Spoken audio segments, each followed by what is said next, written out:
আসসালামু আলাইকুম এভরিওয়ান, আমি প্রান্ত আছি আপনাদের সাথে। বাংলাদেশ এখন পর্যন্ত যতগুলো বিদেশি কোচ নিয়োগ দিয়েছে তাদের অর্জনের সুনামের থেকে অভিযোগটাই অনেক বেশি। ঠিক যেমন এবারের বিশ্বকাপে কোচ চান্দিকা হাথুরুসিংহের উপরে অভিযোগ এসেছে, তিনি প্লেয়ারদেরকে ঠিকভাবে উজ্জীবিত করতে পারেন না বা মোটিভেট করতে পারেন না।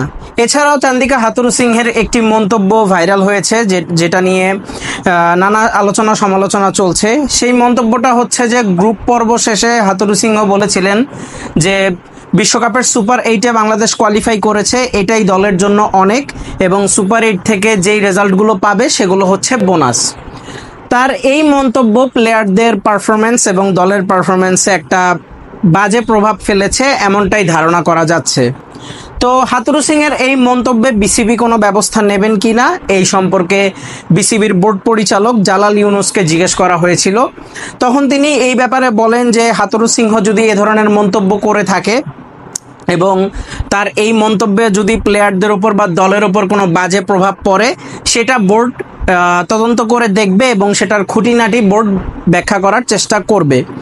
এছাড়াও তিনি আরও দুটো পয়েন্টের কথা বলেছেন, সেটা হচ্ছে যে কোচ চান্দিকা হাথুরুসিংহের সাথে বাংলাদেশের ক্যাপ্টেন নাজমুল হোসেন শান্তর কোনো ঝামেলা আছে কিনা বা মতের কোনো অমিল আছে কিনা বা বিবাদ আছে কিনা, সেটাও এই তদন্তে দেখা হবে বা সেটাও খুঁটিনাটি ব্যাখ্যা করার চেষ্টা করা হবে।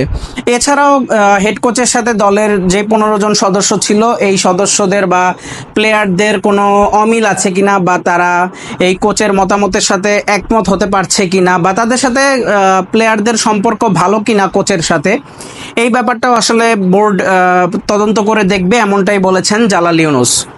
হাথুরুসিংহের এই মন্তব্য দলে বাজে প্রভাব ফেলেছে কি ফেলেনি, এটা সম্পর্কে আপনার কি মতামত কমেন্টে জানাতে ভুলবেন না।